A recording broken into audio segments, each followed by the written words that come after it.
Welcome to the FundaYao Podcast, a weekly discussion on remote sensing applications and technologies in Africa, China, the global south, and the world. My name is Timo, and I'm today's host. And I'm really happy that today we are joined from Dr. Zeeshan Afzal, a former PhD student of mine who is now working as postdoctoral fellow at the Harbin Institute of Technology, and Dr. Sajid Hussain, a recent PhD graduate from Lismars at Wuhan University, and congratulations to that one, Sajid. We are very happy about it. Thank you so much. So, to start off, maybe, Zeeshan, you defended your PhD thesis recently, and now you're a postdoc. If you could send, like one message back to yourself the day before your defense, what would you say to yourself? What I would say to myself is that, actually, I spent like 5 years. So for me is that you're already prepared for that and you can do it. Definitely. That would I say to myself before the defense. Yeah, maybe make yourself calm down a bit, right? At that time, is bit of really like a Yeah. pressure on like how it will go or those things. Yes. But it depends more on like how exactly you did it like for 5 years. So when I look on myself, then I would say I did well and it should be fine. Yes, yes.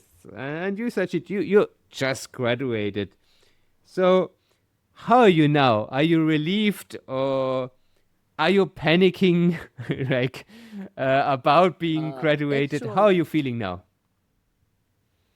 Now I'm feeling really good. Definitely, when you are going through this process, there are some panics. There are sometimes you are not feeling confident that maybe I cannot satisfy some professors because in the final defense you got professors from outside of the school, and maybe some professors are like technically from your field or from outside of the field, but at Wuhan University, when you are going through the process like first research proposal defense and then pre-defense, somehow you will get some confidence after the comments from the professor during this pre-process, and you get ready. So I think when I went through my research proposal and then pre-defense, there were some positive comments from the committee. So I was a bit confident that maybe I can satisfy in the final defense to all the professors. So it works well actually for me, fortunately, and it works smoothly. So thank you so much for everything. And now I almost done. Okay. So you both came to China to study remote sensing. Give us like 30 seconds. Why China and why did you come to Wuhan University? Okay. So from my side, I would say like Wuhan University is the best in the remote sensing. And from my personal side, I would say when I first connect with you as a professor, and uh, that was the interest. That was part where I was a little bit afraid of thinking about having a professor like who cannot speak English well. So I was thinking maybe the best part is if I have an international professor whom I can communicate more clearly, more easier, and also it was more closer to what I really wanted to do. So I think that is the reason I choose you and also Wuhan University. Okay. And for me, actually, when you are going to start your application for postgraduate program, the professor's willingness is most important part. So at that time, I was connecting different professors, and when I got response from Wuhan University, I was really happy because at that time I knew it that Wuhan University is like a brand for remote sensing field. And then I went through the process and I get accepted. So that step is most significant, that you got the willingness of the professor, and I got this willingness from Wuhan University's professor. So it works for me. Uh, Right. Then always. So We talked about language. You are in a Chinese speaking research environment. How much Chinese do you actually need to survive there, and when is English not enough?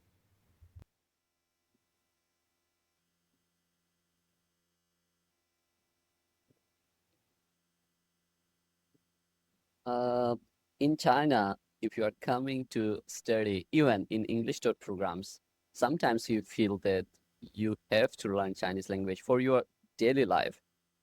If I'm talking about the Wuhan University inside here, I never feel during my classes that their lectures are in English and research work. When we are communicating, definitely if professors are understanding, they will be your supervisor. Most of the time, they prefer international students that they can fully like convenient with English language. So for me, in my PhD, my professor was good at English, so there was no problem. But if you are coming to this kind of countries, like where language for most of the people in China, they prefer Chinese language, and the language is also beautiful. If you want to learn, it could be more helpful for your daily life. So I highly suggest we should start learning a basic Chinese language. But for your classes, for your research work, if your program is in English it's really okay. You can go with English, like English language. All your courses will be English, and your research work, and definitely you are publishing your papers and you are writing your thesis, final thesis, everything is in English. So it's good. For us or for me, there was no such kind of problems that I feel like, oh, I can't speak English, so I'm feeling problem during my research work or during my any like final dissertation or like final defense or pre-defense. There was no such kind of issues.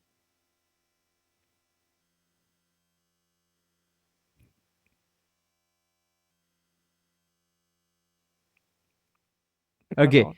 now Uh, it's not only the Microphone, I language; think. it's also the culture and the supervision styles. Zishan, so what is your experience with that?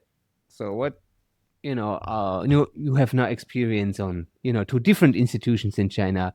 What is the difference of supervision styles also with respect maybe to Pakistan, to your previous experience? Where do you see differences?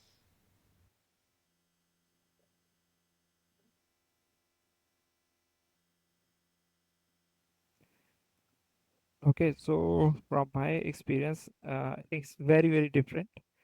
Previously, when I was in Pakistan, I had a supervisor, and because we were of the same hometown, so it was it was much more easier communication, and I think it was very easy in that way. And the next part is like we could talk more like a very much friendly way. That was the way in Pakistan. But when I come here, like you are from Germany, I was from Pakistan, and also we were in the China. So everything was very much new, very different, and but still, I would say that it was much more. I would say I really loved that environment because this, there was a lot of things that I learned during this time. When I come here, start working, then I can feel that that time I was thinking that it's sometimes it's too much. I did not able to do it. This happens with PhD students, but the overall, I would say that your supervision that time really helped me, and that I can experience when we go to the real world of like when we start the working environment. So when I come here, here is also very nice. The new environment. It's a bit different than the south or Wuhan, and much more relaxing, much more comfortable. However, is the communication here is like I just mentioned previously that I was expecting that if I'm with working with the Chinese professor, maybe the communication will not be that fluent, that not easy. And here we have that little bit gap here. But overall, the professor here is also very nice, very comfortable.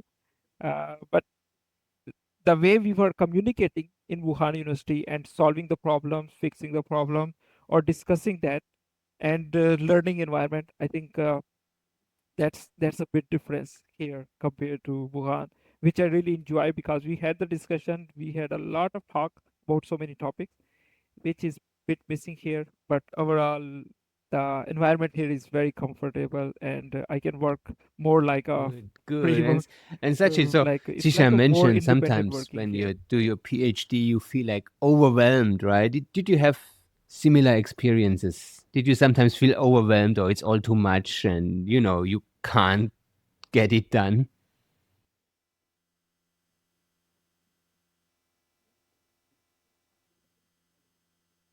I think this is the part of PhD life. Sometimes you feel or you have such kind of feelings that, or maybe we can't do it, or sometimes when you're stuck in some problems during your research, that could be problem. But what Zishan mentioned that about the supervision, because Zishan Zishan, you were supervising Zishan, so for communication and everything for Zishan, it goes really well. We knew it.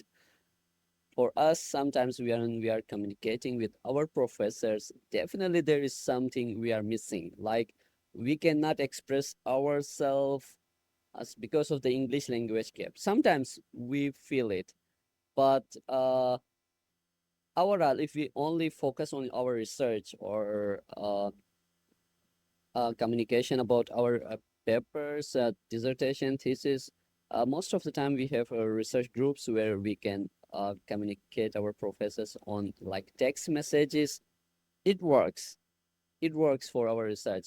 But the professors are not what I feel. Professors is not only we just discussing about only just research, or what about the papers, or no. Sometimes we should also share some our daily life or what we are missing. I feel this kind of things we were missing in my PhD, but it's okay because it's different culture and yeah, it's a little language barrier, so we miss that Okay, part. good.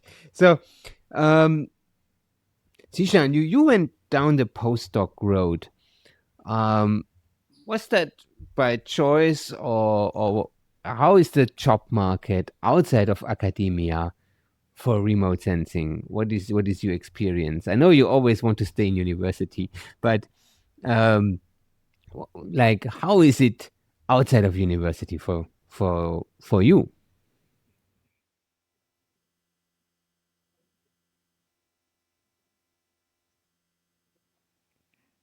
Mm, for me, I would say I really wanted to be like in university, so I applied only for postdoc position.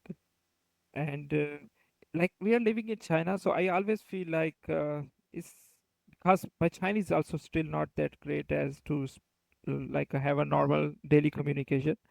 So even I tried it a bit to find the jobs, but the company's environment is very different than that we are living in the university life is much more different.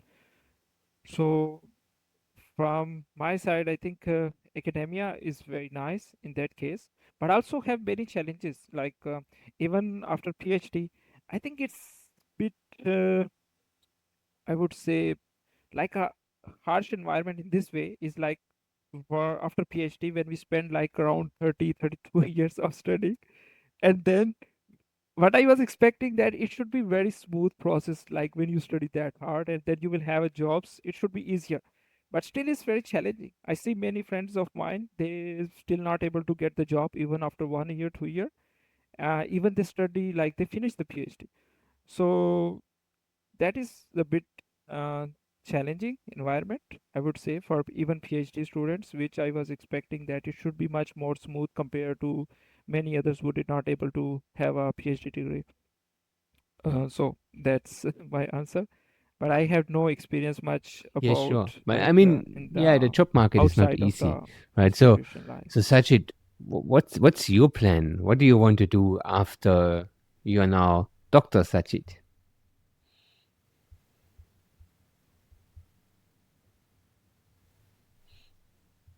Uh, Actually, last time I was discussing with my professor, and he was asking me what you are going to do next.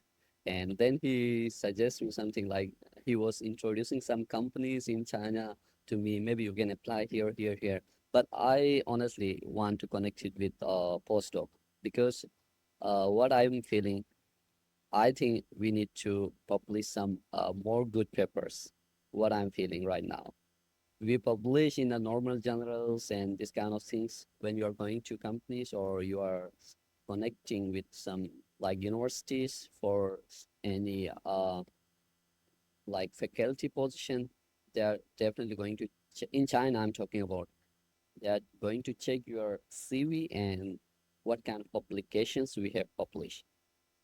They are looking for some good publications in high journals, what I'm feeling.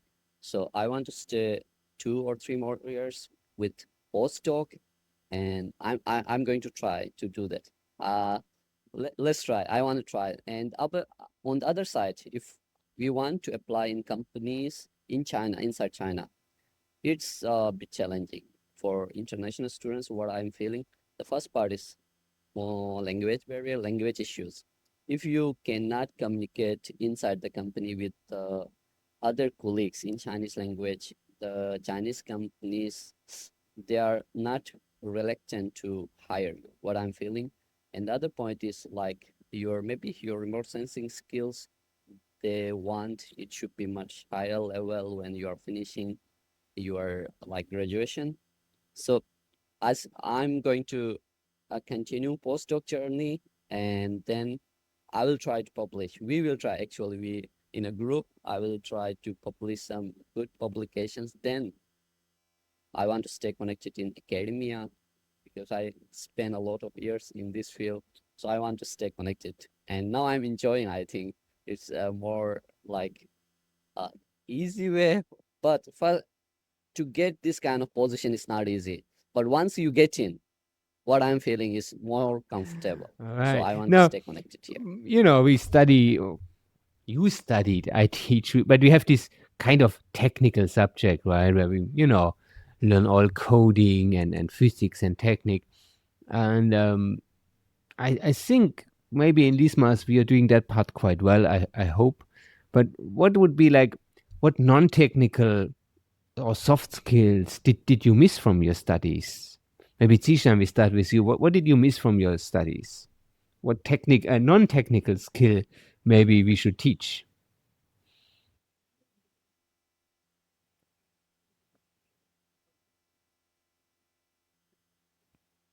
Okay, so I think now it's not the like before when I start PhD, I had a very different answer. But now when now we already have AI, so mostly we had the problem with the coding that time. So if there was like before a ChatGPT or this, if you ask me this question, I would say yeah, I think maybe start more with the like more coding skills, more help because many students like me, we are not that good in coding because my major was geology and we did not have that coding experience that time. At this time, I would say the course should be about how we can use AI in helping with the like helping with our study because the nature of study is going different, and also the challenges are going to be changed. So nowadays, if I am one in the early Mars, right, I would say like I would be very glad, I happy that if we have like a AI course, like how exactly we can use in remote sensing or geospatial tasks or solving those problems for AI. Okay, great. And So and that would Sachit, what do I you would think? What would be think like it would be great some knowledge. skill that we didn't teach you in Lismas, but that would be very, very useful?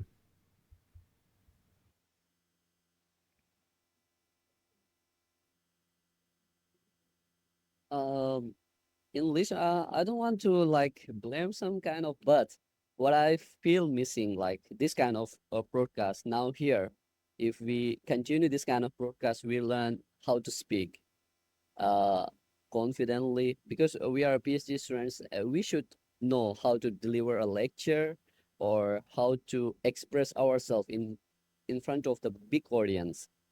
What I feel here, we cannot get those kind of chances. Or what I feel, it was missing that we should have that kind of seminars or where we can present ourselves, our work. Not like we are going to international conferences. That is, I think it's a different part. Like, yeah, sometimes if we got chance, like there is a conference in other city, in other country, we went there and express our poster or some kind, this kind of things. But inside our, like during this PhD, we should get this kind of chances that we are expressing ourselves, and we should also like build ourselves socially, how we have to speak in front of the big audience. And uh, this is the most important part for me. So now if we are on your broadcast, like, and if we will continue this kind of things, definitely our speaking skills and our all these technical skills will be really improved by time. So in listeners also, what I'm feeling, there should be such kind of courses that uh, students should be like, they should be uh, they should be trained like for this kind of All right. Okay. activities, So what I'm feeling. unfortunately, we are running to the end of our podcast. We don't want to make it too long and not be too boring, right, for everyone. So thank you both of you so much for taking the time and coming. But I want to give the last word to the two of you. So maybe if you think about our listeners, some of them also think about studying, doing a PhD, doing a master, like think about your younger self. What would be one advice that you would give to your younger self, or the younger listeners out there who think about studying remote sensing but are not sure yet? Maybe we start with Zeeshan. I don't know, it doesn't matter. Zeeshan, maybe you first.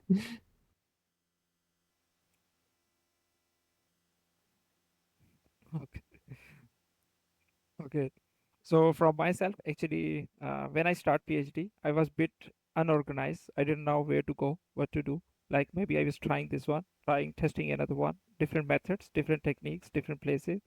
So from my side, I would say my goal should be first to exactly organized well.